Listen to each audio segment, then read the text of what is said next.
Correct అనుకుంటున్నారు? మీ పాయింట్‌లో మళ్ళీ సోలోగా చేసే అవకాశం ఉందా? అన్న సోలోగా ఇప్పుడు చేస్తున్నానన్న 3 సబ్జెక్టులు కూడా ఓకే చేసి పెట్టాను. ఈసారి తప్పకుండా గోల్ రీచ్ అవుతాను అనుకుంటున్నాను. మీరన్నట్లు 5,00,00,000 నుంచి 10,00,00,000 మధ్య సినిమాలు మా దగ్గర కూడా మంచి డైరెక్టర్లు రావాలి. మమ్మల్ని ఒక ఆర్టిస్టులుగా గుర్తించి ఇప్పుడు రాస్తున్నటువంటి డైరెక్టర్లు సప్తగిరితో కూడా తీయొచ్చు. సో కసిరెడ్డి లాంటి వాళ్ళతో తీయొచ్చు.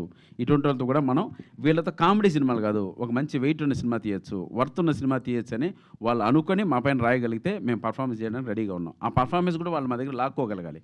సో ఇది డిపెండింగ్ అపాన్ టోటల్ ఆ రైటర్స్ అండ్ ఆ డైరెక్టర్స్ అప్కమింగ్ డైరెక్టర్స్ పైన ఆధారపడింది.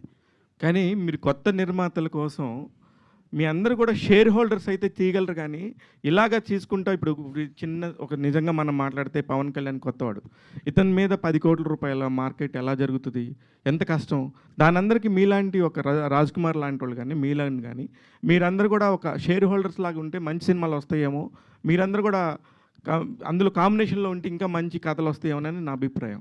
అన్న సీరియస్గా చెప్తున్నాను, బడ్జెట్ విషయంలో ఎవరిని కూడా ఎక్కడ కూడా ఎక్కువ అడిగింది ఏం లేదన్న. కంఫర్ట్ జోన్లోనే చేసాం. మేము ఒక రేట్ చెప్తారు, దానికి ఎప్పుడు స్టాండ్ అయింది లేదు.